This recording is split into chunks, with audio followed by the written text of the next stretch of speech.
Oi pessoal, aqui é o André, tudo certo? Nesse vídeo eu vou comentar um pouco sobre esse termo, a corrida dos ratos. Talvez você já tenha ouvido falar, se leram aquele livro do Robert Kiyosaki, O Pai Rico, Pai Pobre, ou se não em alguns outros artigos e livros sobre economia e finanças pessoais. Por favor, leiam o aviso legal e se concordam com todos os termos, vamos lá. Vamos começar definindo o termo a corrida dos ratos e depois discutir um pouco como essa corrida nos afeta. Então, o que é a corrida dos ratos? É uma definição da Wikipedia. Corrida dos ratos é um termo usado para um exercício sem fim, autodestrutivo ou inútil. Evoca a imagem dos esforços inúteis de um rato de laboratório tentando escapar correndo em uma roda ou em volta de um labirinto. Em uma analogia com a cidade moderna, muitos ratos em um mesmo labirinto despendem um esforço intenso correndo aleatoriamente para, ao fim, não atingirem nenhum objetivo coletivo ou individual. O termo foi popularizado com o livro Pai Rico, Pai Pobre. Talvez vocês já tenham pegado a ideia do que é a corrida dos ratos a partir dessa definição, mas agora vou oferecer uma outra definição usando as minhas próprias palavras. Então, eu acho que três termos podem definir muito bem o que é a corrida dos ratos. A distribuição de renda pessoal e também de tempo não foca ativos que geram mais renda. Esse gráfico mostra, em média, como é a distribuição do salário de alguém que está preso na corrida dos ratos. Primeiro, a pessoa gasta o mês inteiro trabalhando para um chefe. E depois, assim que recebe seu salário, tem que pagar cerca de 40% do valor para o governo em impostos, taxas e contas. Tem que pagar cerca de 30% para o banco, para quitar dívidas de empréstimo, cheque especial, cartão de crédito. E, finalmente, os últimos 30% são gastos com outras pessoas para suprir suas próprias necessidades. Por exemplo, necessidades como alimentação, roupas, diversão. E no fim, acaba não sobrando nada para o eu. As pessoas que estão na corrida dos ratos não se importam em investir em si mesmas em um tipo de investimento que vá no futuro gerar um retorno de capital para elas. Então elas pensam aqui que estão gastando dinheiro com elas mesmas na fatia outros, né? Estão comprando diversão, luxos, mas na maioria das vezes nenhuma dessas coisas que elas compram vão trazer algum retorno no futuro.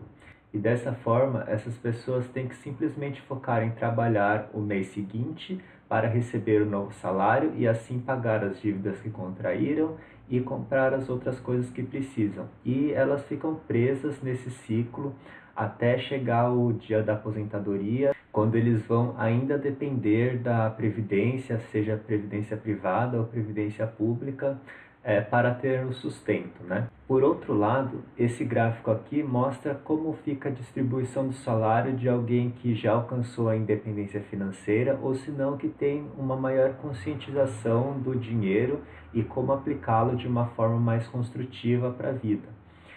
Então, podemos ver que a parcela do governo ainda está lá, porque todos nós precisamos pagar impostos, mas dessa vez a parcela é um pouco menor.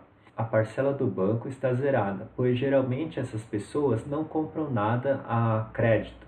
Elas apenas compram coisas que realmente precisam e só quando tem dinheiro para pagar à vista, dessa forma evitando contrair empréstimos, contrair dívidas e ter que pagar os juros compostos para o banco. E aqui os 30% dos outros ainda continuam inalterados, pois eles também precisam viver, então vão gastar dinheiro com as suas necessidades, como roupas, alimentação e diversão. A diferença mais marcante é que eles conseguem gastar 50%, talvez um pouco mais, talvez um pouco menos, no eu. Então, grande parte da parcela do salário dessas pessoas é voltada para comprar investimentos, ou mesmo abrindo um negócio próprio, ou investindo em negócios de outras pessoas, ou então comprando casas para receber a renda do aluguel. Essas pessoas gastam grande parte da sua renda comprando ativos que, por sua vez, vão gerar uma renda ainda maior no futuro. E ao fazerem isso por tempo suficiente, conseguem alcançar a independência financeira.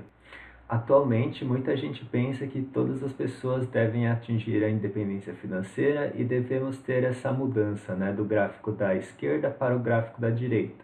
Eu concordo que ninguém deveria contrair dívidas comprando coisas que não precisa com o dinheiro que não tem e, portanto, tendo que pagar os juros compostos para o banco. Mas tirando esse aspecto da corrida dos ratos, talvez não seja tão ruim assim trabalhar para um chefe.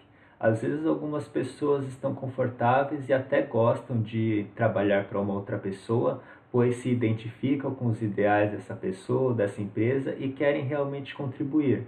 Outras pessoas não querem desprender tanto trabalho para montar seu próprio negócio ou pesquisar investimentos sofisticados e estão satisfeitas trabalhando como empregados.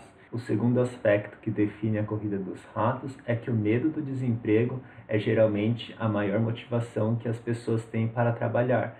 Então elas precisam de receber o salário no mês seguinte para pagar as coisas que compraram nesse mês usando o cartão de crédito parcelado. E o medo de não ter mais essa segurança de receber um salário os força a acordar todo dia, ir para o emprego e trabalhar bastante. E às vezes esse emprego a pessoa nem está tão feliz, ela nem gosta, e às vezes é super estressante, ela tem que sacrificar o tempo que passa com a família, com os filhos. Então, geralmente, trabalhar motivado pelo medo do desemprego não é tão produtivo assim, mas para algumas outras pessoas isso funciona. E o terceiro fator que define a corrida dos ratos é que essas pessoas geralmente costumam comprar objetos de luxo no crédito, usando dinheiro emprestado. Então essas pessoas vão pegar um empréstimo para trocar de carro, ou se não parcelar a viagem no cartão de crédito. E em algumas vezes essas pessoas acabam não conseguindo pagar as parcelas e assim a dívida vai crescendo cada vez mais. E esse efeito acaba deixando essas pessoas cada vez mais presas à corrida dos ratos. E como isso nos afeta?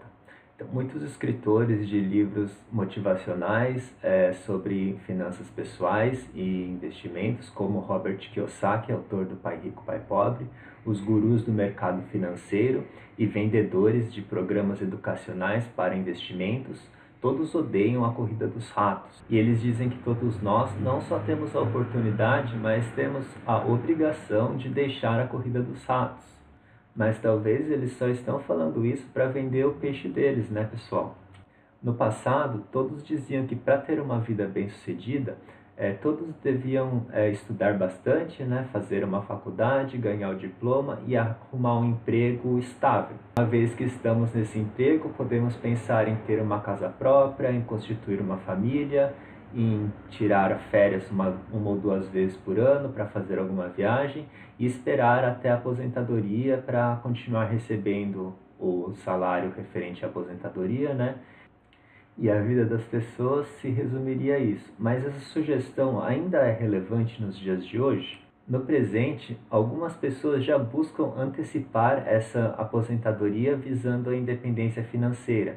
Então, algumas delas vão gastar grande parte do salário investindo e comprando ativos que geram retorno de capital, ou se não vão se contentar em ter uma vida com menos luxo para poder parar de trabalhar antes e então aproveitar melhor o tempo que elas têm. E qual dessas duas opções é a melhor? Eu não sei te dizer, depende de você. Mas é bom saber que existem opções hoje em dia e podemos escolher qualquer uma delas. E agora, como será no futuro, com essa tendência da inteligência artificial e dos robôs começarem a substituir a mão de obra? Onde vão essas pessoas que dependem dos trabalhos que vão ser substituídos por máquinas? O que elas vão fazer? E como ficaria a sociedade se todos decidissem desistir da corrida dos ratos? Se todas as pessoas começassem a trabalhar para si mesma e ninguém mais quisesse trabalhar para uma outra pessoa? E muita gente reclama de passar muito tempo no trabalho e não ter tempo para nada, mas consegue pagar as contas e consegue pagar a alimentação. Devemos considerar que existem algumas pessoas que nem conseguem entrar para a corrida dos ratos. Talvez elas não tenham instrução suficiente para arranjar um emprego, talvez elas tenham outros fatores que as impeçam de manter esse emprego, por exemplo, fatores psicológicos, fatores familiares. Então, se você me perguntar o que eu devo fazer, eu vou dizer que eu não acredito que existe alguma coisa que seja certa ou alguma coisa que seja errada. uma opção boa ou uma opção ruim. Apesar de que na maioria das situações não é bom contrair dívidas, a menos que você saiba o que está fazendo. Eu diria que devemos fazer o nosso melhor para nos conscientizar da nossa atual posição e também para saber quais são todas as opções que nos são oferecidas nesse ponto. E então tomar a decisão que acha que é melhor para nós mesmos, mas sempre lembrando de respeitar o direito das outras pessoas. Obrigado por assistirem, pessoal. Até a próxima.